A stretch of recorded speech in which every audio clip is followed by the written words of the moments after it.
Okay, here we go. It's time for the Nutmeg Tavern. Welcome into the Nutmeg Tavern. We've got the nutmeg out.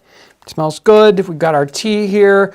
Whew, it's a chock full episode today. I've been working on it all day long. We've been, obviously, hopefully you like what's going on with the lighting. Hopefully you can hear me properly. I see a bunch of people in there. Merc, Dark Rose, Tammy, Blessed Bees, Pygar too. Tell me, are you in Ohio? What state are you guys in? No, it's not. What state are you in? Because I want to know. Did you get a catalog in the mail or did you get it in a box? Norman Fair, Lorraine, Daniel, Grace, Rambo, Joe. Boy, lots of folks in the chat. Welcome in. We'll get some questions a little bit later. I've got so much stuff today that we're just going to jump right into the content. And because we just did the Blacksmith episode, the most important job in the world, I know we may retitle that, but blacksmithing is such a great topic, and you're supposed to hit a button and make things pop up. Today, not that. Okay, we're training somebody on the console today. It's all right. Will is on the console. Ivy's over there going, no, do this, no, do that. And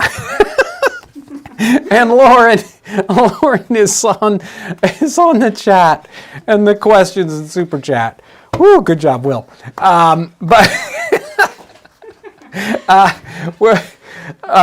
Blacksmithing is such a great topic. We've got blacksmiths that work for us. We work with blacksmithing products all the time. It is such an important thing. And we don't really have kind of the same thing as a blacksmith today. It's one of those classic jobs that in some people would say has disappeared. But in reality, it's just kind of morphed into a bunch of different kinds of jobs. In the 18th century, the blacksmith was the mechanic. He was the inventor. He was the repairer. He was the person who put, shoes on your horse or helped with that. So he's doing so many different things. So I've got a bunch of images. There's so many here that we're probably going to take a break in the middle. You can shoot questions in anytime you want, especially about images you see. I'm not going to talk about them for forever because this is only supposed to be an hour and a half long. So we just can't talk forever on this. So let's do it, Will. Let's go into that. Not now. You can hit. There you go. You did it. This is Sandby's illustration of a smithy in England in the middle of, I think it's 1770s actually. So, and this is interesting in that when we think of a mill and a mill race and whatever, we think a mill that's doing grinding grain. We think a mill that's maybe using it for usually grain is what we think, right? Or possibly a sawmill.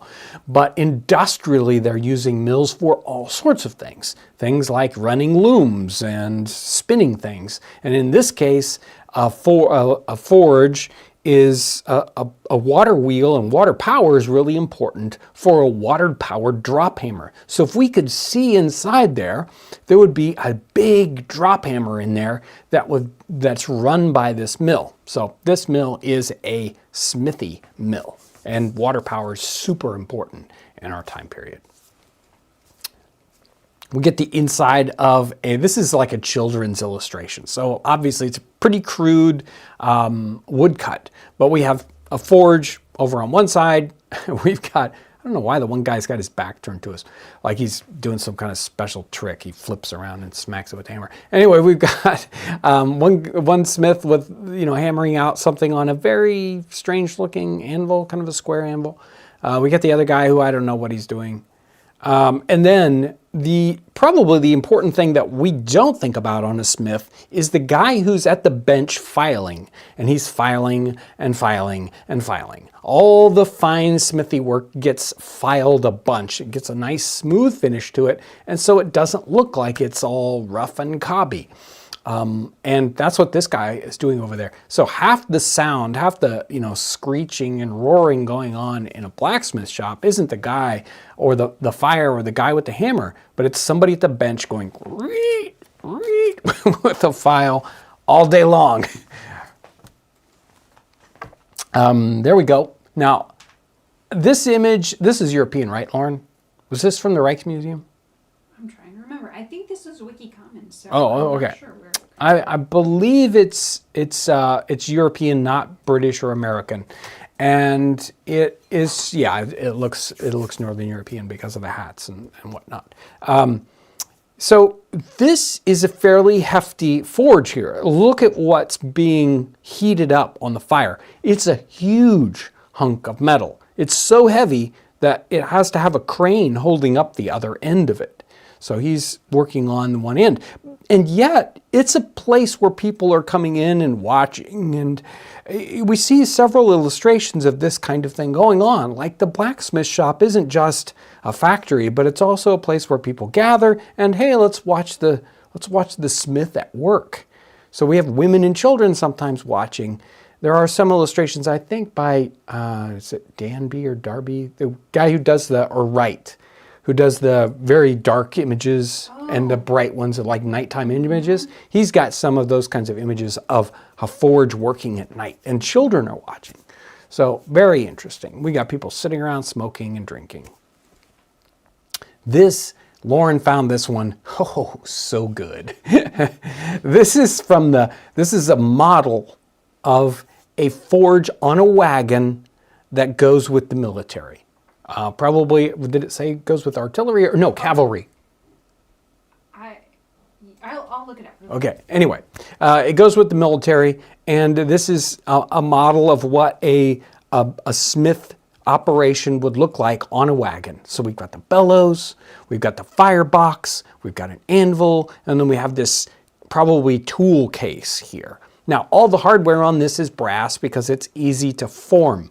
But this is a model made in the time period of something that was used in the time period. Most of the components actually would be steel or iron in the case of its actual construction in full size. But I'll bet you there's even a key in that. I'll bet you that lock works on that tiny little toy trunk. I hope so.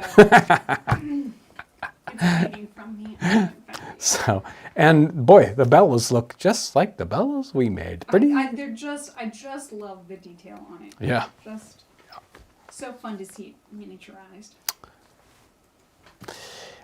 These are pieces. Now, a bunch of these illustrations are from the Met. Now, these are illustrations of balusters, and you can see how these are 18th century pieces in the museum, and how fancy they are. Now, this is just decorative ironwork. I mean, we've seen images of, or we will see images of, crude pieces of tools or crude things that do, all kinds of different, cooking utensils or whatnot. And here we have just fancy stuff. So they're making leaves, they're making flowers, they're, making harps, it looks like, out of iron. This is a piece in the Met that is a boot scraper. So this you would put down low and you would scrape your boots with that. Now, I've seen other real similar products that people are using for different things, like a rack for hanging. You could use the same thing on the wall, and hang utensils from it or pans from it. Scissors were forged by the blacksmith, and this is somewhere here in the collection. I don't know where it's at. I've lost it, as usual. But we have a pair of scissors just like this in our collection. And I'll show after the slideshow some of the pieces we sell, very, very similar to that. Now, you saw the crude scissors. There are also cutlers, a specialty kind of blacksmith who make super high end, and these are very high end scissors from 1703. I think these are Spanish, made in a town that's famous for making daggers. So you can see why. It's like, careful with those scissors. Beautiful pieces for, most of these are, the upper ones are ember tongs. I love the scissor style ember tong here that expand on the bottom left-hand side. And then there are candle snuffers, not snuffers, but actually wick trimmers. Snuffers put candles out, wick trimmers just trim the wicks off. So again, fancy pieces you would have by your fireplace. You need those tongs to light your pipe. Very, very important in the time period. They're making, one by one, latches for doors, and this is latch hardware. The inner part that we see at the top, the latch down at the bottom left-hand corner, and then the outer handle that's down below there, that would go through the door, and you could turn it from the other side. It looks a lot like, almost like a padlock, and we'll see some of that later on. But notice that it is still fairly fancy. They're putting fancy cuts and little shapings on some of these internal parts. That it's part of their decoration in the house. Even that latch, you can see how the piece that goes out and actually hooks onto the part that goes onto the door frame. That it's got all these cuts and shapings to it. So I thought this gridiron was great. Look at all those fancy little curly Q-y things in there, little curls. It's just nuts. They could have just put straight bars across, but they didn't do that. And you could, maybe they would use this to cook meat right on. So imagine, you've got this grilled meat. Instead of the lines, you got all these little curly Q-y things on there.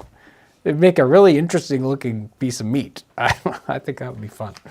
I'll have to get some blacksmith to make me some crazy thing like that. These are blacksmithing or other kinds of tools. We've got a vise, some of these little tiny hand vices. We've got lots of dividers or compasses, you might know them as. Some of these are like saws or planes. And there's even kind of a wrench thing in there. I'm not sure exactly what that would be used on. It might go with the saw or some other piece. These are from Germany in the early part of the century, maybe even the 17th century. And the tools then are more expensive and more highly decorated. Those two kinds of things go together. So some very, very well-to-do worker is going to have tools that are this nice, like the king's tools or something. It's just crazy nice.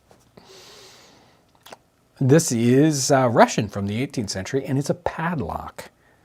So that part that goes, that's not the tail, that's sort of added, that goes over the back into the neck, that part will open up when the right kind of key, maybe they have the key. You think they still have the key for that? It wasn't listed with it. Yeah. Maybe it's been lost. I was joking.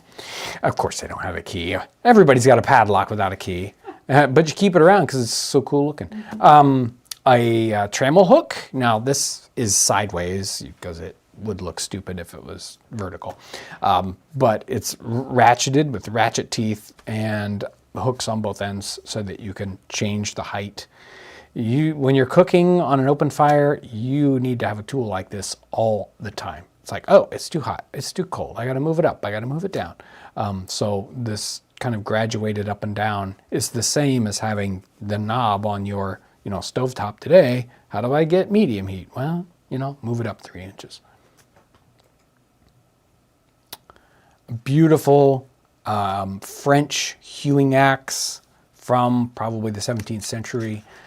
This you can see along the side. Some of these images are from museums. This one's actually from Jimbo Tools. We've talked to them before about using their images. If you're interested in antique tools, check them out. They got beautiful pictures. And of course, if you're interested in buying cool tools, that's a great place to go shopping. I've always enjoyed what they've got. Are we ready to pop out? Mm-hmm. Okay, so ready to take a break. Before we do that, I got my tea, but we're also, since we're in the tavern, I'm trying out one of my favorite beers. It's a Hefeweizen beer, which is a wheat beer that's unfiltered. So it's a lot closer to an 18th century kind of beer. Okay, so I've got a couple different super chats. So I've got one from a name I can't pronounce, and there's two separate ones. One's just a donation, and the other one says hello from the Philippines. Hello. And then Diane Norcus sent in a note that says, "Has Brandon the blacksmith gotten his raise for all his great work on all the videos?" No. So there's a couple different questions. So Dwayne Lodge had a couple different questions. Mm-hmm. One of them was, how were people apprenticed to blacksmiths in North America in the 18th and 19th centuries? So you're going to get an apprentice pretty early, typically. Sometimes as early as 7 or 8 years old. Many times, a 7-year-old or an 8-year-old in our time context is almost treated as an adult, or is treated as an adult, and they're signing off. Their parents might have to sign off about it, but they're signing off on that, and they are they're a worker at that point. They are part of. They're signing this contract and they're working for that person, and they're generally doing menial jobs in the beginning. So the first couple years they might just be moving coal around, filing on pieces, whatever. And then later on they're going to be learning about forging out very, very simple things. So making rings, making S-hooks, making nails, making whatnot. If Jamie, are you in the chat today? If Jamie Tyree's in the chat, he can tell people about being an apprentice. He was apprentice not as a youth, but apprentice to a blacksmith, and it's a lot of doing very, very simple things over and over and over again until you really get it down. And then later on, those last couple years, you're learning higher end things. You're making your own tools, and then you're no longer apprenticed at 21 years old. Okay, so Dwayne Malatka was also wondering about mining here in North America, and then someone else had a question. Evan said, "Hello from Sudbury, Ontario, Canada, a mining town, which is known. What is known about the 18th century mines and their relationships with the blacksmiths?" Yeah, so I don't know how to say it to kind of have the differences between Europe and North America, right? But the mines, depending on what kind of metal they're doing, there are mines in North America in our time frame in the middle of the 18th century. And they are doing small quantities of things like iron. They talk about doing things like lead, possibly silver, in little tiny pockets. And it's really interesting to, kind of, okay, how does that work? These are fairly close to the surface, undoubtedly. I don't have any real specifics on that other than the mentions of them. We don't usually get a real in-depth mention, but we hear things from like journals where they say, oh, they mined for some small amount of time.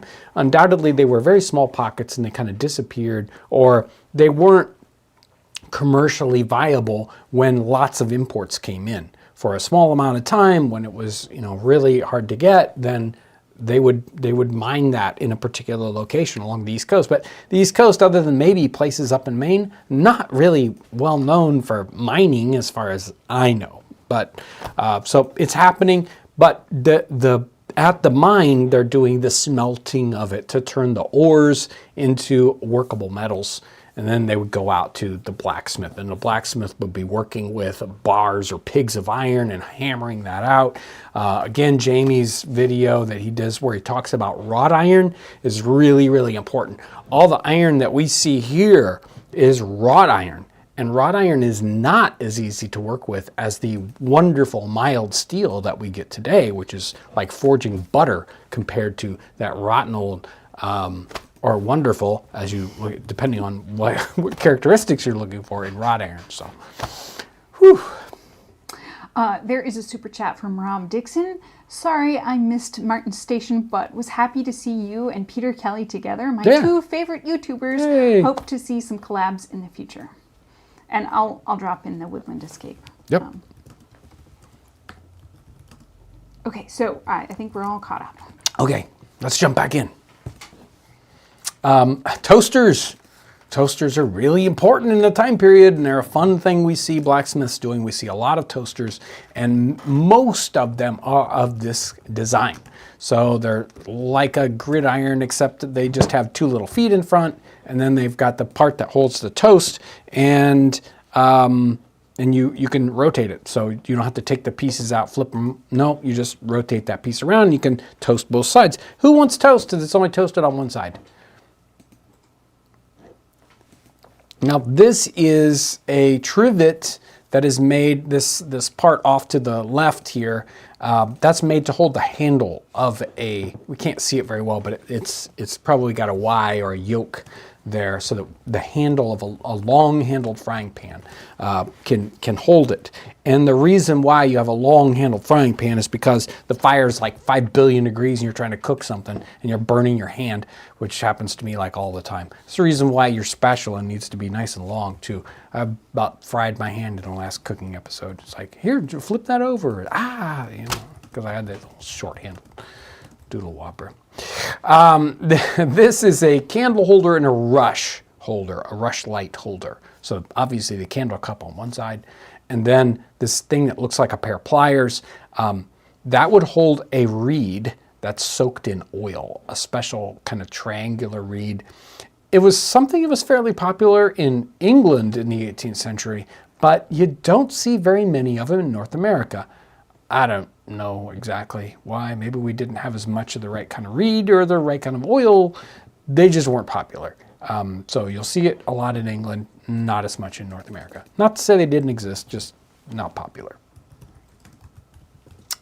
Betty lamps. And boy, they made so many of these Betty lamps and they look exactly like this.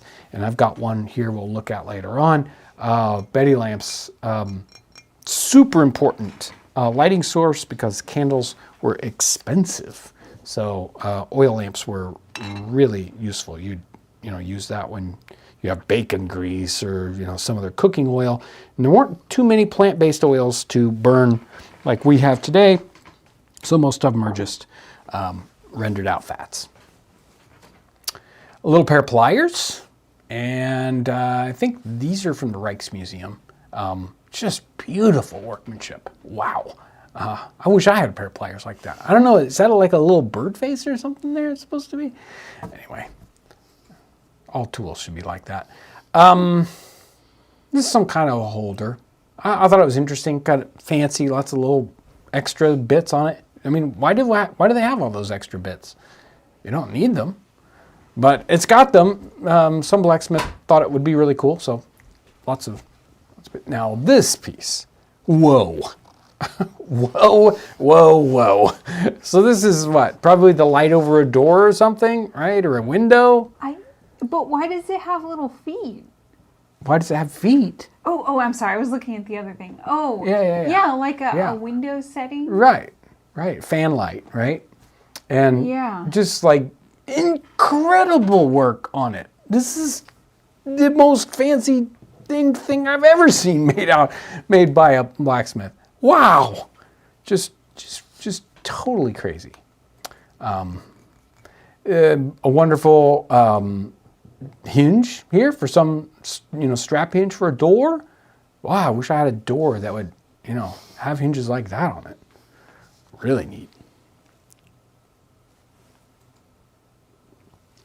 It's just half a hinge. But look at the detail, how they got the metal hot and then they impressed all these lines and little hash marks on it. And, they gave us some sort of bas relief or whatever that is on this one. So, wow. Always impressed to look at this stuff and think, okay, they had time to do this. Today we would just stamp it out, and sell them for, $1 a piece, right? And they're making these super expensive pieces. I'm not sure why it has so many holes for nails, but maybe it was for a heavy door. I don't have the scale on this, so I'm not sure how big it is. Candle holder, that's adjustable.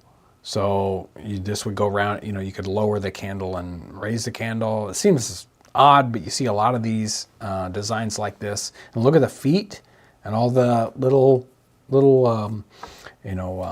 chisel work on it to make it pretty. Everything's got to be super pretty, and even that cup, that sort of leaf cup that's holding it to catch the wax, just beautiful.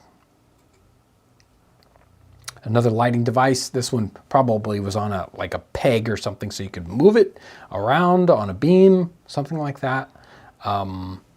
And this is just a spike candle holder, so it's probably a fairly big candle or something similar to that. And again, lots of little frills. It reminds me of the Shaggy Man in the Wizard of Oz series, in the Oz series, when he's got all these little curls all over the place. And then this one, again, a lighting device that's somehow adjustable, spring-loaded. I can't remember. Did you read the description on this one? No, but there's a couple different people mentioning that they're courting candles. Yeah. So it's like, it goes down. You have to go home. Right? It's a timer. You're like, it's a timer. Time for you to go home. Mm-hmm. So, and this one even has like a heart at the bottom of it. Perfect. And all these super fancy little doodle whoppers. A set of scales, or as I see a steel balance here, and again very intricate. So high dollar piece, but I mean it's probably a precision piece too, and it's very important for trade. So you can imagine. And I think we're getting close to the end here.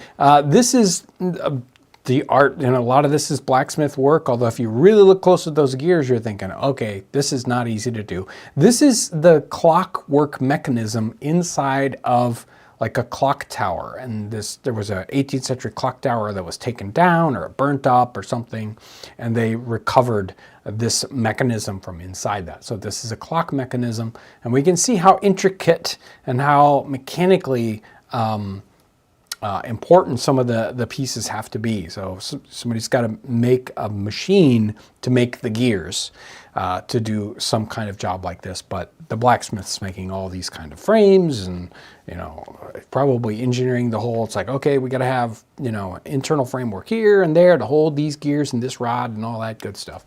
So pretty crazy. And this is a letter about a blacksmith. We can see the people who've signed it down along the side here. The date there is obvious. It's 1787, and I will read this. And this is the petition of some of the inhabitants of Westchester in the said state of New York. Most humbly showeth, I don't know what that means, that John Baker Blacksmith, late an inhabitant of this town, who was conveyed captive some time thence by some of the Continentals or militia troops of this state, and now in confinement at Poughkeepsie, was since plundered of all his smith tools, and by some of the regular troops, and his wife and 4 small children left in a suffering condition. And as the said John Baker is a peaceable, quiet man, and hath not to our knowledge acted or done of late anything against the said state which might cause him to be justly confined, therefore we, your petitioners, do most humbly entreat your excellency, out of your great humility and great goodness, to cause him to be released from his confinement, and may be permitted to return home to take care of his suffering family and your petitioners, as in duty bound, ever shall ever pray, etc. And then signed. And this is 1778. So some blacksmith right there in the middle of the Revolution, somebody, it's like, okay, he's doing something he shouldn't, and they hauled his butt off and stole all his tools. Not very nice. But the blacksmith was important enough that community petitioned to get him back. I have some questions. So, actually, this is just a comment. So this was, the comment was revealed by Fire, Blacksmithing, and Leather. Mm-hmm. So his house that he lives in is from 1726. Mm-hmm. And the hinges are really neat. And because he's a blacksmith, he's copied them several times. Oh, wow. Which is just like, there they were, the perfect thing There we go. waiting to be copied. Wonderful. There is a membership comment from Mike Cruck. Have a great Memorial Day weekend, Townsends. Thank you. Yes. And somebody was wondering how or if they treated iron to keep it from rusting in the time period. They oiled it or painted it. You can even kind of bake it on if you want to. Depending on the iron, they weren't as rusty. So wrought iron is a little different in the way it rusts. So I don't have an answer other than that. There are probably people with better answers than that for me.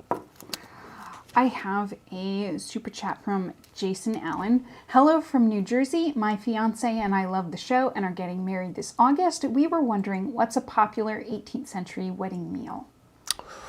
Oh, I have really good question. Sometimes they might have wedding cakes or special, things that they would give out to people that they would take with them. So people would like visit the wedding couple and it's like, here, have a piece of cake, and take it with you. You don't have to eat it here.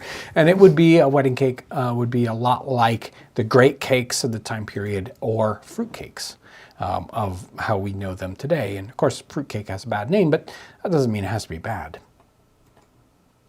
I dropped in the chat the Tale of Two Cakes. Perfect. Okay, I think we're caught up. Whew. Somebody put on this for me. Is this okay? It's a comment from. This is a comment on the Blacksmith one, and he quotes Rudyard Kipling. He says, "Gold for the master, silver for the maid, copper for the craftsman, cunning in his trade. Good," said the baron, smiling in his hall, "but iron, cold iron, is the master of them all." Super good comments. Roman Wolf says, "My ancestors were nail makers for the Puritans in Massachusetts in the 1600s. They weren't Puritans themselves." One of the first documents we have is them getting fined shillings for cursing out their neighbors. That was my great X11 grandpa. And yeah, that's a real common kind of situation. We think of that kind of odd, being fined for swearing, or we think of sometimes the Puritans and who they allowed to be in their towns. Super interesting topic. Gentleman blacksmith. Is the blacksmith the most important job in the world? I may have to agree, but of course he's called the gentleman blacksmith, so he's biased. Valhalla Ironworks. As a full-time blacksmith living in the 21st century, I approve this message. Moses Horowitz. The first iron smelter in New England and possibly North America was established in the 1650s in Quincy, Massachusetts, then known as North Braintree. It failed after only a few years due to resource issues, but the ruin of the site is still there and can be viewed by the public for free. The Furnace Brook, which provided its water power, still exists and runs parallel to Furnace Brook Parkway, the main avenue in Quincy. About a decade later, a much more successful ironworks was established in Saugus, Massachusetts, and still exists today as a National Park Service historic site. And it's been restored to a working state, although not in use. Oh, come on, guys, make iron. When I last visited, they also had a working blacksmith in residence. Shotgun 1, I think, or L. I have a lot of respect for smiths, especially those keeping the skill alive today. Here in southern Indiana, my great-grandfather passed on what he knew of the trade to my uncle, and who then expanded his knowledge, learning from others in the country. Though my great-grandfather's work with the craft was on the more practical side for his farm, some work for others in this community, my uncle became interested in and a skilled knife maker. And he goes on to explain more of that. And then Todd Elner says, here in the Northwest, we're lucky enough to have a very active blacksmithing community. I think there's a lot of active blacksmithing communities, and fortunate to be connected with them. Buckmaster says, I think this is one of the Townsend's best videos, and the input given by Jamie Tyree was absolutely priceless. Yes, super thank you again to Jamie Tyree for helping us out. YouTube doesn't think it's one of our best videos yet, but we'll see. We'll see. Sometimes it takes a while. I'm a fifth generation plumber, and I have and use many of my grandfather's and great uncle's tools, and I can't describe the feeling I get from that, but it's a very good feeling. And then somebody else talks about their connection with old tools, which, hey, don't we all have? That was blacksmithing comments. I had a comment update, chicken update. Guess what? Went out to feed the chickens this morning, and what is going on? There was something weird. Show the picture. There it is. There's the chicken house roof. What's going on with the roof? See that hole up there? A raccoon, I'm guessing, I don't know who else would do this, a raccoon was trying to gain entrance to our chicken house through the roof by ripping a hole through the shingles. Maybe it This was a mink. makes me, better not be a mink.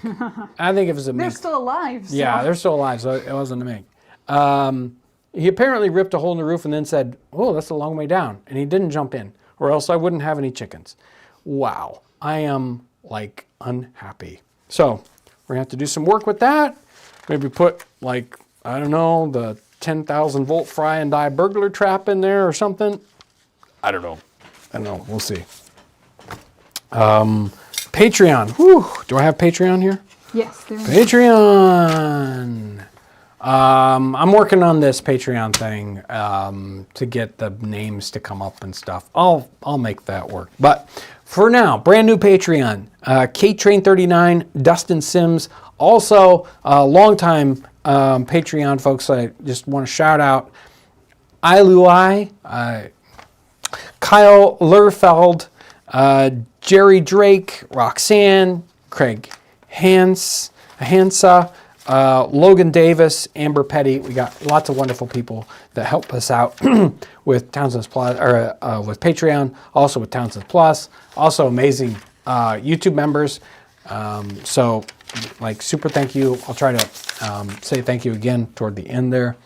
Somebody said there's a yes. Jump in. We're just checking in on the chickens. Did you mention that all the chickens survived? None of them were killed. I counted the chickens. They're all there. Okay. So I don't know what's going on. Maybe they're like, well, we'll make the hole tonight and then tomorrow night. I don't know. But it won't be there tomorrow night, let me tell you. Okay, so I do have a couple more super chats. Okay.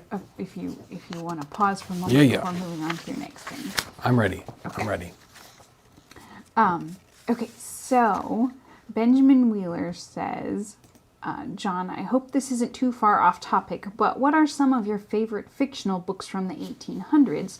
Thanks for the amazing channel. So 1800s, not 1700s. Right? It's 1800s is the date. So thankfully we have a little bit more. Yeah, well, I mean, you're going to get good stuff out of things like Treasure Island and, you know, all those. What else? What should I say? We've got Austen. We've got Dickens. Yeah, oh, well, yeah. Austen and Dickens. There you go. Now, I mean, what's your favorite Dickens out of all of them? Ivy and I favor Tale of Two Cities, but, you know. well, I like, what's the one with the house? The bleak house? Oh, The Bleak House. No, it's bad. I think very digestible is Christmas Carol. That's Right. true. You're right. We read that maybe every other year. So Right. that is a good So, one. you know, and that gives us a lot. So there's so many. There's some really good ones. Now, if you go back to the 18th century, they're not as famous, but, well, actually, Robinson Crusoe, right? Mm-hmm. And something like the Roderick Random ones, they give you the hint of what's to become something like Dickens. So that's something Smollett does those. So you can see the kernel of what turns into Dickens like 100 years earlier. So it's kind of interesting. And then Speed Style Tony says, do you know if blacksmiths also did casting?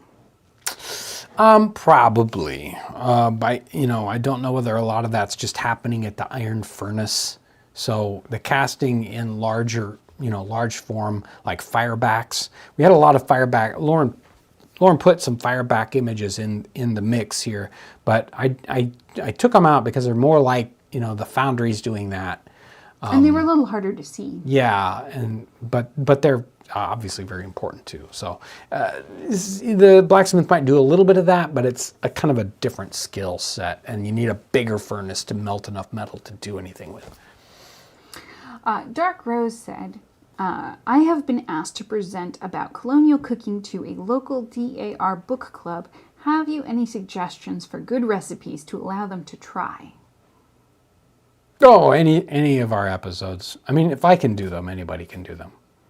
So, what's going to make a, Right, maybe not bread, but there's a lot of biscuity things that would Yeah. probably be very fun. There's quite a few dessert things. Those would be very nice. And if you want something like main dish, the creamy chicken dishes probably would be very Yeah. Any of those accessible. ragouts or whatever, they all have that saucy goop in them. It's like, Very woo. tasty. What was that thing your mother made the other day? What was it called? It was called Marry Me Chicken. Yeah. There were a lot of those kind of recipes in the 18th century. So. Okay. Mark Raymond asked, did blacksmiths work with precious metals? No. The silversmith's going to do that. The goldsmith's going to do that. There's even the whitesmith or the tinsmith and the pewterer. He's going to be working with those other metals. They really take a different sets of skill. Iron is just a total pain in the butt compared to most of those other ones. Okay, you ready to move on to the next? What have I got here? Oh, yeah. So remember the fried mice we talked about last week? Lauren found this from a manual of physics in 1684 for distemper. Many things have been given to children that have been troubled with this distemper. The most effectual of these are fried mice, the inner skins of hen's gizzards, I don't know what that one is. Pendulasulia, stones of hair, snails with the shells on, and all or any of these dried and powdered. Also the powder of agrimony, eggshells, and burnt ashes of hedgehog, etc. Or etc. Any of these may be given in red wine or lime water. No. I don't think so. 1811. Something cannot have any inclination to milk a cow. The hedgehog lives in the bottoms of hedges and among firs and whins. It collects moss, dry leaves, and grasses, and therewith to make a warm bed. I remember formerly a roasted hedgehog and fried mice were reckoned good in the chin cough or the whooping cough. Okay. And on to the next one. I wouldn't recommend these. I don't think so. Let's start, but before we get, again, time is getting away from me already. I wanted to show a few of the iron things that we sell at Townsends that connected with some of those images you saw that the blacksmith makes. Scissors. They're just like the ones. They are just like the ones that we see, and pretty amazing. Scissors. Of course, you've seen the hammer episode. We call this Thor's hammer, the one that Brandon made in the hammer episode. Yes, it's still here. We mentioned, you saw Jamie Tyree in the episode. This is a spatula that sometimes I use in the episodes or just keep to myself that Jamie made and gave to me. It's dated 2017, but made from wrought iron. And you can see the fine filing and everything, so it's not smooth. It's like this side is rougher forged finish, but this is the smooth, fancy finish. And yes. the cranberry mug, there's his Oh yeah. the flip. Ooh, that was fun. There's the mulling poker, or what do we call it? Toddy rod. Toddy rod. A toddy rod. It's warm. Oh, that's weird. That candle's been warming it up. Toddy rod for warming up your drinks. Everyone, it's your beer's too cold, you can warm it right up. We had the Betty lamp that we showed. And it's a little hard to see here in this context, but you know, you can see it there. And what? Put the paper behind it. Put the paper behind it. Good idea. There, Oh, there much you better. go. There we go. There we go. Betty lamp. It might look really, really simple and that the wick is just laying here, but it's not. It has to be on a separate little piece of metal so that the oil doesn't just drip off the outside of it. If the Betty lamp is made properly, it will not drip oil, and they can work really well. Like compared to a candle, they can work really well. Fairly new item. A herb chopper. You could cut a pizza if you really wanted to with that. Herb chopper that is in our catalog, made by one of our blacksmiths. So he did a great job with that. What else do I got here? The trammel hook. There you go. Trammel hook, very popular. Everybody needs trammel hook. These are made by Jamie, right? These are in there. Okay, that one Yeah. isn't one of the ones we sell. Oh. I'm assuming I brought it up from It's a downstairs sample. because it looked like it must have been made by him. Yeah, Jamie made that one. Made that one. I think it was just a sample. Padlock. Everybody. Padlock made by the blacksmith. Of course, we got the toaster. You've seen the toaster in the toast episodes when it's time to make toast. Right out of the museums, right out of the 18th century. There's a pan down there. That's too big. Lauren, here we go. Oh, I was rooting around in the shop today and found these hinges that somebody made for Dad who knows how long ago. I don't know that we've ever used them, but you know, there you go. Fancy hinges. Very pretty. I'll use those sometime. So, Before you show the rest of it, yes. There were a couple different questions. And there's a question. So there's a super chat from George Anderson. How valuable was a bar of steel, money or trading? Do you remember what Matthew Patton said about? No, I don't have the specifics. So, you know, he at times is talking about that. I think he might even reference how much he pays for iron at one particular point. I'd have to do the digging on that, but it's expensive enough that he's talking about it in pounds and ounces. It isn't just, you know, whatever. So yeah, it's an expensive item and using it for trade and whatnot. So. There were several different people who commented that they had the scissors and how nicely they work. And Yeah. H. James says, I don't let anyone touch my Townsends scissors. They work a treat and are super sharp still after 2 years of use. And really, you gotta guard the good scissors. Or Yeah, and if you don't mind hurting them, they'll cut a penny. You can use them to cut a penny in half. But don't do that. And Revealed by Fire Blacksmithing and Leather says, I have a small supply of wrought iron that I use for special items. It's hard to find wrought since it hasn't been manufactured since the late 1800s and very early into the 1900s. Right. It's one of the reasons why it's the reason why they thought the Titanic sank, because it was made with wrought iron plates instead of mild steel plates, which was it was happening right at that time. And it's much more brittle in that circumstance than the mild steel. If it would have been made on mild steel, you know, wouldn't have been a big deal. That's a guess. That's a Townsend answer. Anyway. There's a comment from Allie Burden. When I was little on a field trip to Hale Farm, the blacksmith offered my then single mom an iron rose. It was so delicate and beautiful, I was mesmerized. And then she went and married a soap salesman. Amazing. Tony York says, how often do you suppose that the blacksmith did firearm repair?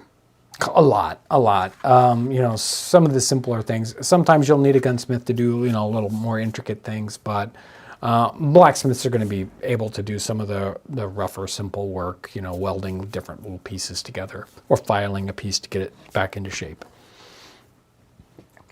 Okay. So these are comments from... Gosh, I don't know. There's so many wonderful comments. I don't know if we can read all those.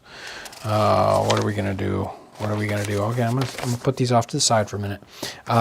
Do I talk about Ship's Biscuit comments? Yes. Okay, because it's been a little bit. Ship's Biscuits comment. Tasting history of Max Miller. He comments, of course, clack, clack, and 1 billion people replied to that. Clack, clacking in reply. Right. And it is one of those things you want to do. I mean, it's like when you have food that's that hard, and how do you show that in a video? You show it by hitting it together. So everybody likes to comment on that. Lo mein. These are little. Hotel Mario 510. Now I want to see Chinese cooking demystified. Cook some colonial era American food using only ingredients you could find in Guangdong to make this full circle. And it's really hilarious because Chinese Cooking Demystified, great channel, commented, and he breaks down and talks about the recipe and how you would do it. The comment is just great. If you can find that comment, go and look it up. It's probably way up to the top. Yeah, it's probably at the top if you hit top comments. Instead of news. You'll find that. Great comment. So thank you so much, Chinese Cooking Demystified. And then we had some of these reviews of the products you saw here. So the herb chopper. Somebody recently said, herb chopper, excellent tool around the cabin or for use on the chuck wagon. Very sharp, very well made, highly recommended. Thank you, Dave. And somebody got, where did it go? No, the cranberry. It's right there. Oh, Yep, this is that's the cranberry. Okay. I was thinking of that raspberries red thing. over there. Raspberries over there. Okay. Cranberry mug says, I just received my mug yesterday and my whole family was impressed once I pulled it out of the box. It's so beautiful and it has a pleasing and unique shape. I washed it by hand right away because I wanted to use it immediately. It was also packed very safely and came in perfect condition. Thank you, Townsends. That's Sarah. Thank you, Sarah. And somebody writing about the art of making common salt, which we've used in previous episodes. I found this book fascinating. The reproduction takes you back in time, and if you really dig in, it will give you a glimpse of the culture and practices of the day. I've read it through twice, and we'll be going through it a third time and taking more additional notes as I get into curing and brining with some of these techniques and recipes. I recommend this book to anyone that's truly interested in understanding the various techniques and various types of salt and their uses. That's Jonathan White, so thank you, Jonathan White. Whew. Are you ready? I do have a couple different super chats here. So it's J Mac, and he says, Mr. Townsend, me and a group of friends came all the way from Kansas City, Pittsburgh, and Chicago to see your shop, and we were able to get a quick tour. And then we are currently at the bar down the street, and we would love to meet the legend himself. Oh, no. Right? And we're like, You mean right this second? Well, when the live stream, about 5 minutes after the live stream's over, I'll be out front on the sidewalk. we'll see if we can get the timing to work. Okay, so I think we're all caught up on super chats and everything. So Okay. I think we're good. Did we have something? Yeah. So we don't quite have recipes. I won't do. We try to do that each week. It's a little tough. But on the metalworking, these are kind of metalworking recipes. I thought that was kind of funny. And if you're a blacksmith, you'll probably find them very, very funny. This is out of the Gentleman's Companion and Tradesman's Delight. And it's got some very interesting stuff in it, and some of it is just ludicrous. Okay, so to make iron or steel as soft as copper, the better to engrave upon. Take chalk and alum, bruise them well together, being wet with the juice of an onion, daub it over your metal, finger thick, and thrust it into the fire, suffering it to burn until it becomes clear. It will answer your expectation. Okay, if you're a blacksmith, you can try that out, I guess. Here's to harden it. So that was to soften it. Here's to harden iron tools or instruments. Take the leaves or juice of cinquefoil, the juice of a lemon or white wine vinegar. Dip the pieces of metal or tools into it when hot. do this often, and you will find an advantage, or the advantage. Okay. It's like all these weird herbs and spices they're trying to make iron not brittle or to soften it or whatever. These guys were nuts. But there is that. What was that comment about the blacksmith being kind of a magician? Yes. You know, was that the Kipling one or something? You know, it's like I think a lot of people thought that kind of. It's like, it's magic what they're doing here. Probably. I would if I saw blacksmith. Right. You're like, that's an awful lot of work. Right. To make iron or the like, curious blue or steel colored, burnish your metal to a brightness and take cow hooves, burn them and hold the metal over the smoke of it, and it will answer the end design. So a bluing technique. So there we go.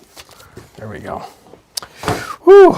Did we make it through it? Did we do everything we needed to do? Did I miss anything? I've got a brief question here. Okay. Happy Valley Hobbies says, has Townsends done an episode about the Vermont Republic? No, and I haven't. don't know of anybody who has. Yeah, no. Well, I haven't run it. There's the Vermont Republic, maybe. There's the state of Franklin. There's some of these odd, hey, let's set up our own little country inside the United States. You know, Texas has its own country. It's one of those things we don't think about too much these days, but it's weird. At least the way we think about it today. Are we there? I think so. Oh, hold on. Here's a super chat. Joe Serrano. John, are there still working blacksmiths in the USA? Yeah. You can look. Oh yeah. I forgot to put the link, but Jamie's Etsy. I think it's Klinkerman Forge. Okay.